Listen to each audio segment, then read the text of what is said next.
981 sa Dipolog, numero 1.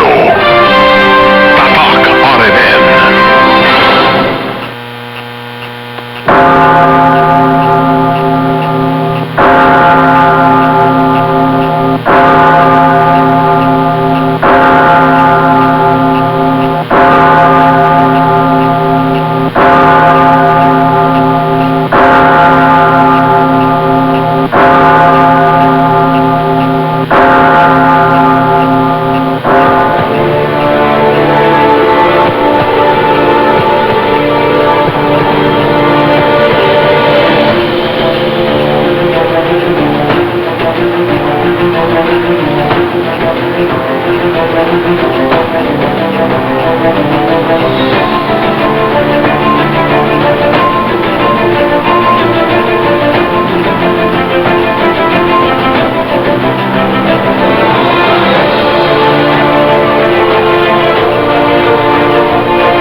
Okay, aniya na usab ang tulumanon nga giuluhan ang kahayag sa pagtuong Katoliko.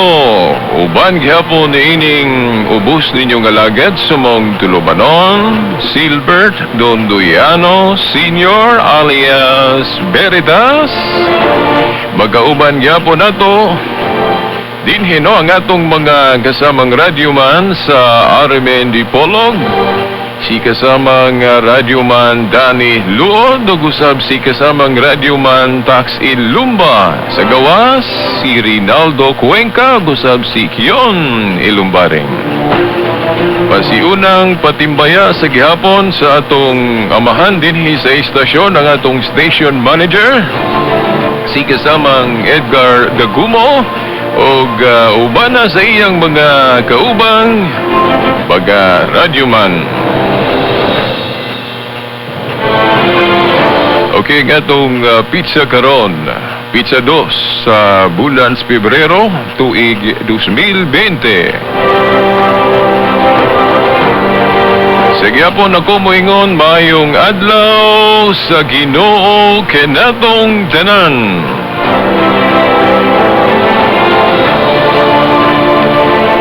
Okay, sa atong panahon karon, okay no, ato naman ning na sugda ni adto pa nga kining atong tulumanon walay laing tumong og tuyo.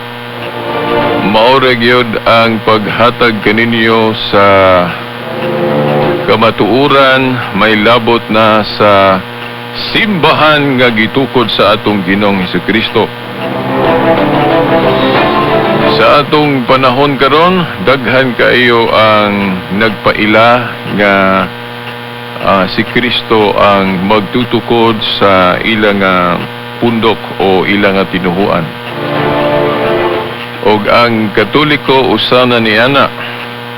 Og kini inyong ubos nga sulugoon no sa maong tulumanon kahayag sa pagtuong Katoliko no si Veritas. Niadto niagi gyud ko og kanabang pagbaton og pagtuo nga biyaan unta nako ning tinuhuan nga Katoliko. Kay usa ko sa nakabaton og pagtuo nga susama kaninyo, no? Pananglit kamong nagpaminaw ron nga dili na mga Katoliko kay namiya tungod sa mga sulusugilon pod kanang mga gipang tudlo pod sa uban nga kining pagtuong Katoliko wala diha no sa kamatuoran kay lagi ko no wala masubay no sa mga sugo sa Dios diha sa Biblia. kay ato lang timan-an nga ang atong Ginoong Jesucristo mismo sa iyang panahon, katong diri siya personal, mao po na ang nahitabo niya. Giakusahan siya nga wala masubay.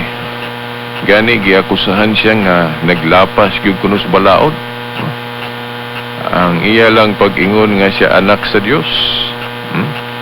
Gisabot na sa mga Hudiyo, di noon tanan, nga siya naglapas o nagkahimo og blasphemia kay ang pagsabot anang anak sa Dios, Dios man, di ba?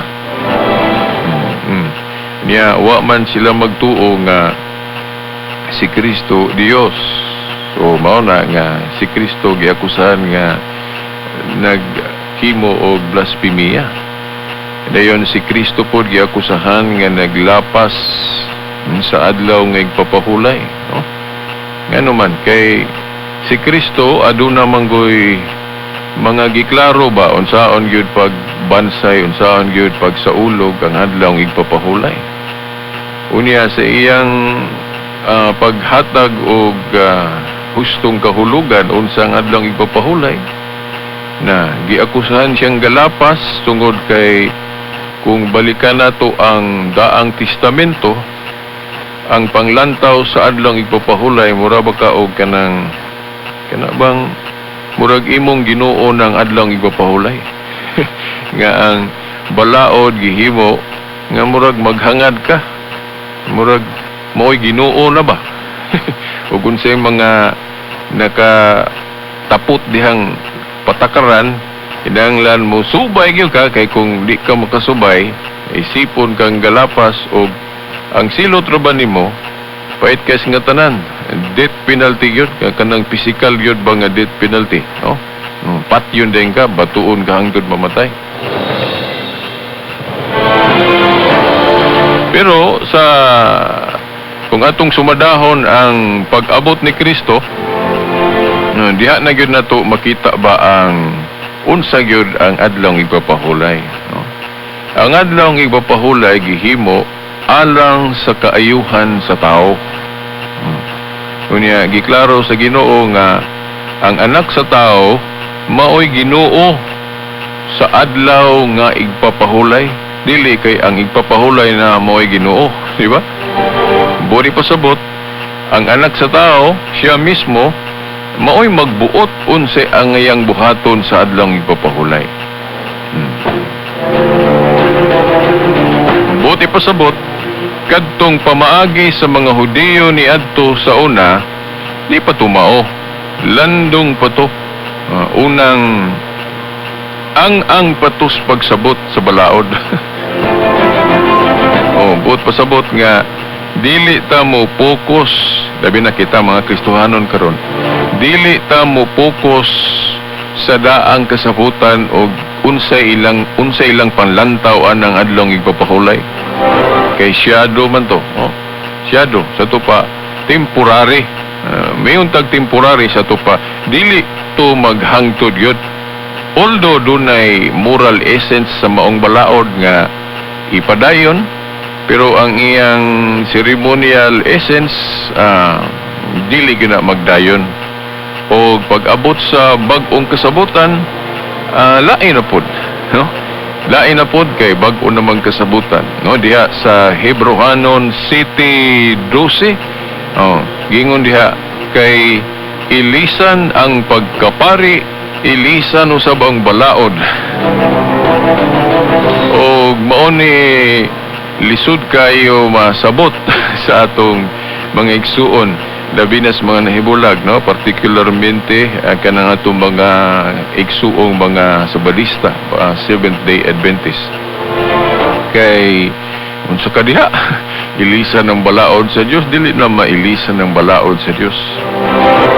Pero unsaon man nga mo man ay naisulat sa Biblia, ilisan ng pagkapari, ilisan usab ang balaod, no? Hebrohanon City 12. Pero take note biya, no? Kay doon naman po'y mabasa sa Biblia nga ang balaod sa Diyos dili mausab. Magkinahanglan ato ng i-qualify kay alang-alang di ta mutuoan ang Hebrohanon City 12 nga naamo na sa Biblia.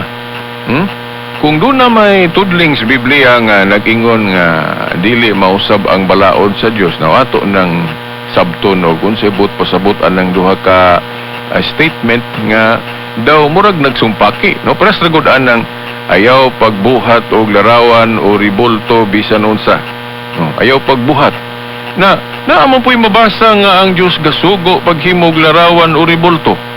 Gani sa Exodo 35 mabasa man diha nga ang Dios manggani mo'y naghatag og kaalam sa tao. Kanang kaalam sa paghimo kuno og larawan, pagdibuho, kaalam man na nga gikan sa Dios, hatag man na sa Dios unya ang gikan manggalin na sa Dios unya dautan day na no kaalam sa paghimo og larawan, uribulto, no. Exodo 35. Na ay mabasa nga ang Dios gadili og ribulto. Na po'y mabasa nga gapahimo siya, no? So, daw, sounds contradictory ba? Di ba? Sounds contradictory. Parehas sa rapod na ng pag-ingon nga ang balaod sa Diyos dili mausab. Di na po'y mabasa nga kay ilisan ang pagkapari, ilisan o sabang balaod. Now, it sounds contradictory. Pero sa may but pasabot yun, ana, nga kanabang katinawan nga wala na siya magsumpaki. Na sa premise na to, kung mo anha ta may tungod sa larawan, ato naman ning naisgutan nga ang paghimo og larawan o ribulto nga sayop ang tumong. Sayop ba ang tumong? Unsa na kanang nasa imong hunahuna, no? Kung sayop gali ang tumong sa paghimo, bawal gina. Parehas anang kwarta. Ang kwarta maayo kung gamiton sa insakto, pero kung sayop ang imong paggamit ana, dili na maayo. Ang kwarta maayong gamiton sa pagpalit og pagkaon, itabang sa uban nga nagkalisod. Pero kung sayop ang atong paggamit, unsa may sayop nga paggamit sa kwarta kung himuon ng Dios o kung isuburlo na gamiton na sa palit sa buto o kanang mga irregularity ba o kanang wala masubay sa insakto o mo na sayop diha. So mao po na sa larawan po kanang pag-ingon ayaw paghimog ribulto, ayaw paghimog larawan, ambot pasabot ana kung sayop ang tumong. Unsa may sayop nga tumong sa paghimo og ribulto kung himuon ng laing Dios.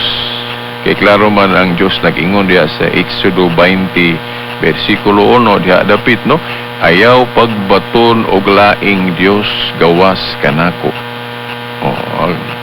Usara man ang Dios. Then gaisgot din siya dili magbuhat og ribulto, larawan, din dili mo yukbo. So kung sumadahon ng tulo ka bersikulo, Exodo 21, 2, 3, nga dautan o bawal ang paghimo og ribulto nga himuong Dios. Nya balikon kus pag-ingon, dili maigo ang Santa Iglesia Katolika ana kay wa man magtudlo ang Iglesia Katolika nga himuong Dios ng ribulto. Diba ang pagtuong Katoliko gitudlo sa mga pari nga ang atong tumong kung maghimo tag ribulto representation lang, no? Representation o simbolo sa presence of God. Dayon unsa pa gigamit po nato na pagpasidungog sa angay pasidunggan, no? Parehas ni Dr. Jose Rizal, no, nga bayani sa atong gamay nasud sa Pilipinas. Usa sa tumong nga nung gihimuan nato siyang monumento o ribulto para kapasidunggan siya. So mao na usa sa tumong na ang logic gud sa Katoliko ana kung gihimuan nato ribulto si Rizal o monumento sa pagpasidungog kaniya nga bayani lang siya sa gamay nasud sa Pilipinas, unsa pa kaha ang mga bayani gyud sa tinuhuan o relihiyon nga ang ilang kabayani pang tibuok kalibutan o universal, no? Mao na nga mas himuan nato sila kay ang ilang kabayani pang tibuok kalibutan gud. Mao na ang mga Katoliko gahimo jud mga ribulto sa pagpasidungog kanila, no? Sa pagpasidungog kanila dili aron himuong Dios, no? Unya hangtod karon daghan pagyapong nagtuo nga kana kunong mga ribultos Katoliko gihimo aron himuong Dios, which is wrong, no? Kabulang kung upadayon magtuo ana. Kaya ko ni undang nagyuko ana kaysa una nituo man ko ana mo bitaw nga biyaan unta nako ang Katoliko. Pero sa diyang nakasabot ko kay open mind man ta. open-minded man ta. O asa gyud ang tinuod yun nga kamatuoran kay naa may kamatuoran nga dunay sambog bakak.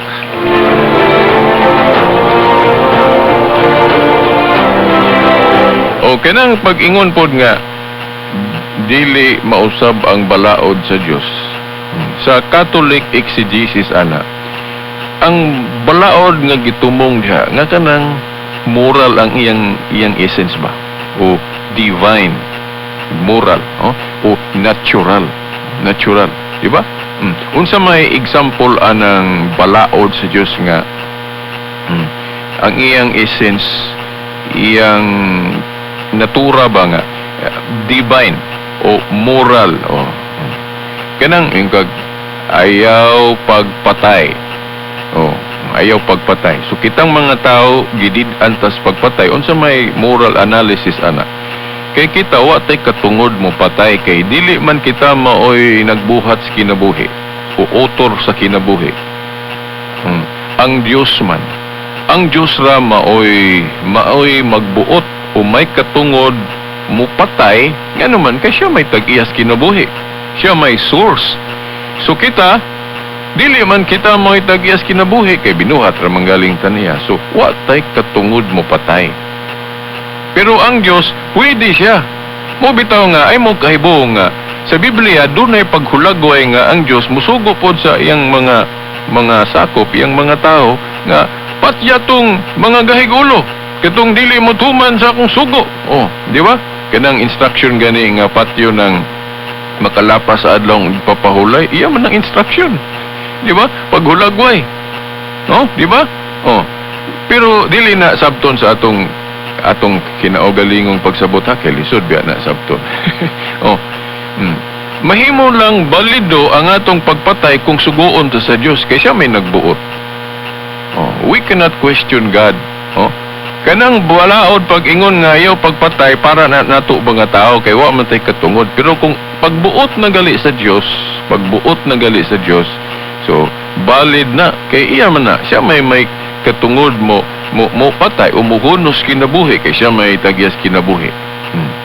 So ayaw mo kalibog kung ang simbahan moingon nga mosupak og death penalty. Ang gipasabot sa simbahan nga gisupakan nga death penalty kanang pagbuot sa tao. Dili mo supak ang Dios anang death penalty nga iya sa Dios kinsa taon mga pari mo supak anang death penalty nga iya sa Dios. Inoon kanang death penalty sa Biblia dili na sabton sa kanang physical ba death, dili. Spiritual death kanang sama anang Roma 3:23. Ang bayad sa pagpakasala maong kamatayon. Dili na sabton physical ha, spiritual na. But pasabot ana nga bisan pagalig buhi ka sa lawas, naglunang kas kasalanan, spiritually patay na ka. Para sa atong byuda nga mapatuyangon sa sala, immoral, 1 Timoteo 5:6, kung wa ko malimot sa tudling, giisip na siyang patay bisag buhi pa siya sa lawas. Ako lang po nang giklaro ninyo ba kay doon naman ko yung mga kanabang against sa simbahan nga ang pagsupak karon sa Katoliko anang death penalty no sa tao. Moingon sila nga supak man Katoliko ana. Nga sa Biblia na man na. Wages of sin is death. Ang bayad sa pagpakasala maong kamatayon. Sabot mo na nila nga kanang physical gyud ba nga death. Dili na mao. Spiritual death ang but pasabot ana. Kaya kanagaling ang grasya sa Dios mo antihay na sa kalag tao ba. Tungod sa dakong sala nga gibuhat. Bisag buhi pa ka sa lawas, pero isipon na ka anang patay kay spiritually dead ka kay wa naman kay grace, wa naman ang grasya diyan nimo. So mao na so kanang atong death penalty go ron nga kabubuton sa tao, dili man na spiritual death, mura physical yun na, di ba? Di ba?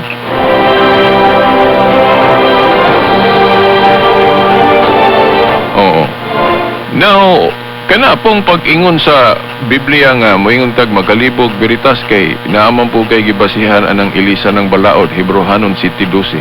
Nya naam po'y tudling nga dili mausab ang balaod sa Dios. Masa ako na laging giingon, ang balaod gani nga ang iyang natura o essence, moral, no?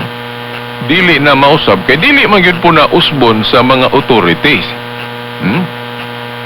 Dili kay natural man na. Ayaw pangawat, di manapaw. Dili na mausob sa atong mga pari kay dili po sila gustong mausab ana. Igiyahan gud sila sa espiritu, no, ang atong magisterium, mga official teachers. Espiritu Santo mo igagiya niya masayo. No. So mao na nga ang atong mga obispo dili pod moingon nga oy kanang sugo diyang dili manapaw di mangawat kay naaman tay authority ato ng usbon undangan nato na i-abrogate di po sila makahimo ana kay di po sila gustong mahimo ana. Kay kanang mga natural nga balaod bisan pag ginsang ambot ang nalisuan sa pangisip ra may muusob dugo ana, di ba? Pero kana ganing kanus ata mo simba unsa nga adlaw kanus ata magsaulog og birthday kanang mga kasaulugan mga inana seremonyal kanang pagpatunong unsa nga adlaw. Pero kung hisgutan nato ng Sabat kanang Sabat sa ako nang gibalik-balik diri sa atong tulumanon, ang Sabat mao nang nausab ang pagpatunong ana ang iyang solemnity imbes Sabado o Saturday 7th day of the week nganong nabalhin na sa unang adlaw semana. Kay sa ako nang giingon lagi ang pagpatunong sa adlaw seremonyal.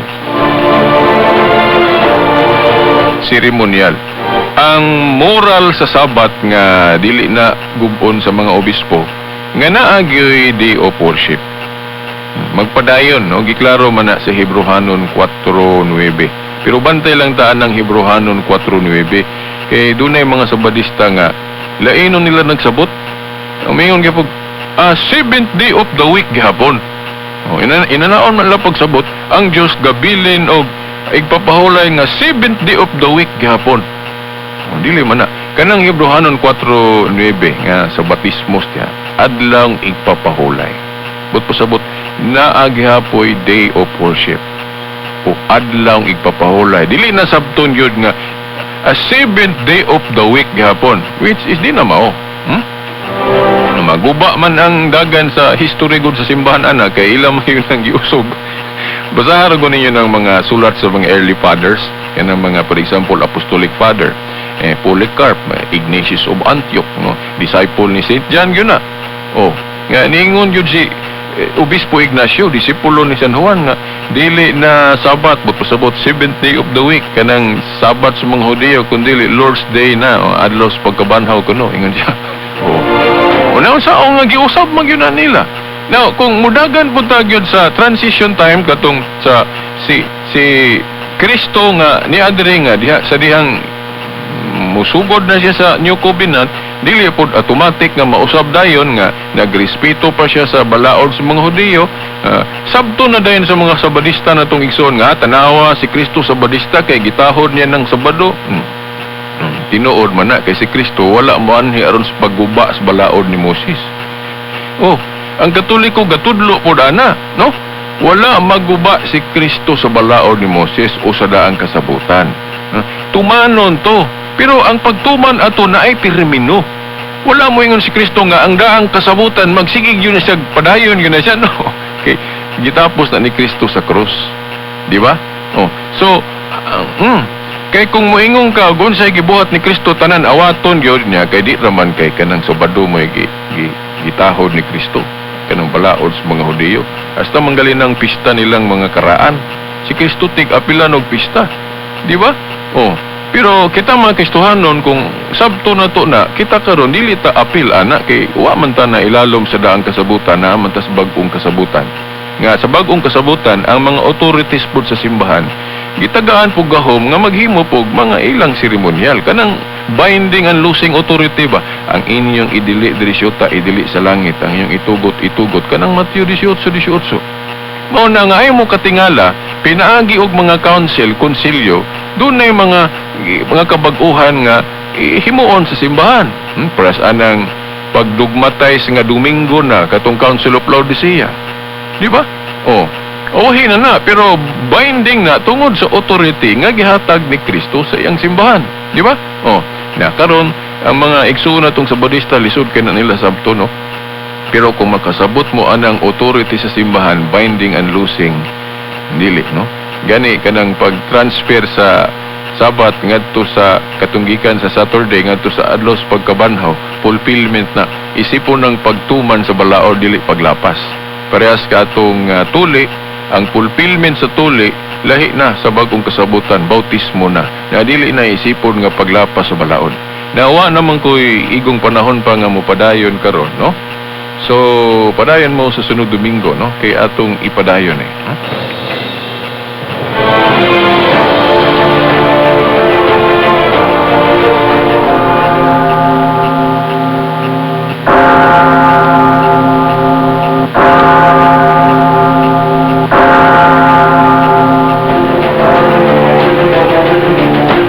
Okay, wa naman tayo igong panahon sa ngalan na lang sa atong mahal nga inahan, Mother Mary, baga kadagkuan sa atong simbahan, atong talahurong obispo ug mga kaparian, hangtod sa sunod Domingo pohon sa mga oras ug istasyon, sa ngalan sa Amahan, sa Anak, sa Espiritu Santo. Amen.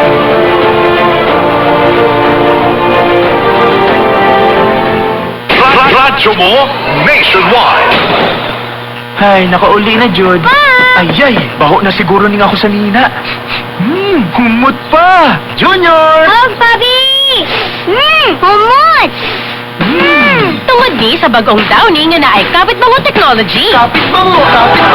Kahit tuwian na, yung Downy, ang damit amoy fresh pa. Kapit mo! Kahit pagpawisan, all na yung freshness mo. Yung Downy, kapit mo! Pagbagong Downy with kapit bango technology aron presko og humot maskig sington. Tayo po. Gemalim. Hapon na fresh gihapon ka. Agoy! Baho ka sa anit? Baho nga anit? Pag new Head and Shoulders na kada adlaw aron maskigoon presko ang anit. Gemalim, presko na kagumot maskig sa hapon. O sa tuol. New Head and Shoulders for 100% dander-free hair. No visible flakes with regular use. Hi, this is Sarah Geronimo for MX3. Isa sa pinakamagandang sinunod ko sa magulang ko ang pag-inom ng MX3. 2 years nang umiinom si Daddy ng MX3 capsule. Nakakabilib kasi may clinical trial, tested, and proven. Ako, hiyang sa MX3 Plus and MX3 Tea. Like father, like daughter. Mag-MX3 araw-araw. Tunay, natural, at original. Mahalagang paalala, ang MX3 capsule ay hindi gamot at hindi dapat gamiting panggamot sa anumang uri ng sakit. Noon ay love na love kita sa aking dishwashing. Ayun pala kadiri ka sa antibac ay bitin. Ang akala ko pa nga, lahat na kalamansi dishwashing liquid, antibac ang galing. Kaya mag-smart dishwasher.